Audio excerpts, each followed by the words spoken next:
चीन के belt road परियोजना को टक्कर देने के लिए G7 देशों ने 600 अरब डॉलर का नया प्लान तैयार किया। इस योजना को partnership for global infrastructure and investment यानी PGII नाम दिया गया है।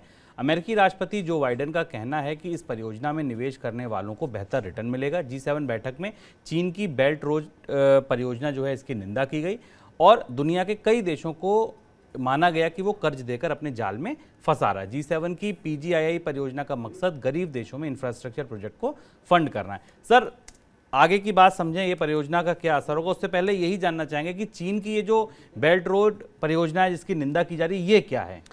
करीब करीब $1 ट्रिलियन के आसपास के खर्च की परियोजना थी चीन की, जिससे जो दुनिया के 60 देशों को आपस में जोड़ती थी, जहां पर इंफ्रास्ट्रक्चर बनाना, पावर सिस्टम्स को बेटर करना, मेट्रो बनाना बहुत सारी सुविधाएं शामिल थी। और चीन चूंकि अपने पुराने ट्रेड रूट से सिल्क रूट के आसपास और उससे जुड़े हुए और उसके और उपमार्गों पर जुड़े हुए जो देश थे उन्हें इस परियोजना में शामिल कर रहा था। तो ये एक बड़ी परियोजना थी जो एशिया, अफ्रीका और यूरोप को जोड़ती थी। लंबे समय से G7 देशों की तरफ से, खासतौर पर अमेरिका के नेतृत्व में इस तरीके की योजना की संभावना सोची जा रही थी, ज़रूरत की जा रही थी कि अंतर्राष्ट्रीय मंच पर एक ऐसा ही इनिशिएटिव या इसी तरीके का इनिशिएटिव आए जो कि चीन के इस बेल्ट रोड इनिशिएटिव को टारगेट कर सके। तो अगर आप $1 ट्रिलियन के हिसाब से देखें तो ये $600 बिलियन का पूरा इनिशिएटिव है। इस इनिशिएटिव में America, Canada, Germany, Italy, Japan और यूरोपियन यूनियन एक साथ आए हैं और ये उन्हीं बाजारों में, उन्हीं देशों में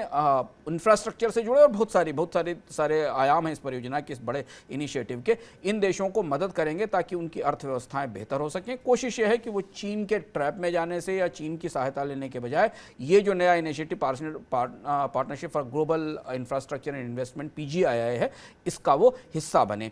इसमें करीब करीब $200 बिलियन का ग्रांट, फंड और प्राइवेट इन्वेस्टमेंट अमेरिका लेकर आ रहा है। सर, अब ये जो नया प्रोजेक्ट है PGII, ये कैसे इससे अलग है और इसके क्या फायदे होंगे या कैसे काम करेगा ये फंड? व्हाइट हाउस ने विस्तृत, काफ़ी लंबी प्रेस रिलीज जारी की है और बहुत लंबा बयान जारी किया है जिसमें इसके बहुत सारे आयाम बताए गए हैं। इस भारत के संदर्भ में भारत, इंडोनेशिया, सेनेगल, इसमें अफ्रीका के देशों को भी शामिल किया गया, इसमें यूरोप के देश भी शामिल हैं, उसमें साउथ ईस्ट एशिया के देश भी शामिल हैं। तो इसकी सारी परियोजनाएं सबके लिए नहीं है, पर इसके 3-4 बड़े कंपोनेंट हैं। एक बहुत बड़ा कंपोनेंट एनर्जी को लेकर है, एनर्जी ट्रांसफॉर्मेशन को लेकर है, ऊर्जा के नई क्षमताएं, नई तकनीकें विकसित करने में निवेश करना, हेल्थ और न्यूट्रिशन को लेकर इसका एक बड़ा हिस्सा है और कुछ बड़े हिस्से इंफ्रास्ट्रक्चर से जुड़े हुए हैं। एक परियोजना इसमें महत्वपूर्ण है जिसका सीधे भारत को लाभ मिलने की संभावना है। वो परियोजना है अमेरिका की एक टेलीकॉम कम्युनिकेशन कंपनी है सबकॉन, जो उसे ये कॉन्ट्रैक्ट दिया जाएगा PGI के तहत। करीब $600 मिलियन का कॉन्ट्रैक्ट होगा।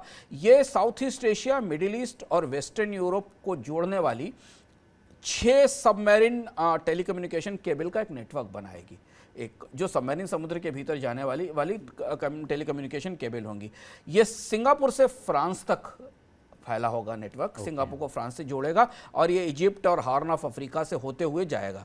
इसमें करीब 17,000 किलोमीटर के आसपास का नेटवर्क है और इसके आसपास जितने भी देश इस हिस्से में आते हैं उनके लिए सीमलेस टेलीकॉम नेटवर्क मिलेगा। ये सबसे बड़ी परियोजना है जो शायद भारत को सीधे मदद करेगी। इसके अलावा भी कुछ और भी चीज़ें हैं, अब इसके डिटेल से अलग अलग देशों के संदर्भ में आएंगे तो हमें पता चलेगा। लेकिन इसके साथ दुनिया की बिसात पर G7 देशों ने चीन को चेक करने के लिए या चीन के बड़े जो इंपीरियलिस्टिक इनिशिएटिव्स हैं या मोटिव्स हैं, जहां पर वो बड़ा पैसा लेकर दुनिया के देशों में निवेश कर रहा है, उसका सामना करने के लिए अपने आप को खड़ा कर दिया है। और ये लगभग शुभम वैसा ही है जैसा कि हमने 1948 में मार्शल प्लान देखा था, जब सेकेंड वर्ल्ड वॉर के बाद यूरोप पूरी तरह तबाह हो गया था और अमेरिका ने करीब करीब $15 बिलियन का, उस समय $15 बिलियन का मार्शल प्लान डिक्लेयर किया था। अगर उस हिसाब से देखें तो उस समय के मार्शल प्लान आज की वैल्यू में उसकी कीमत करीब 121 से 120 बिलियन डॉलर के आसपास होगी। वो अकेला अमेरिका का प्लान था। अब इस प्लान में यूरोपियन यूनियन, कनाडा, जापान जैसे देश भी शामिल हैं।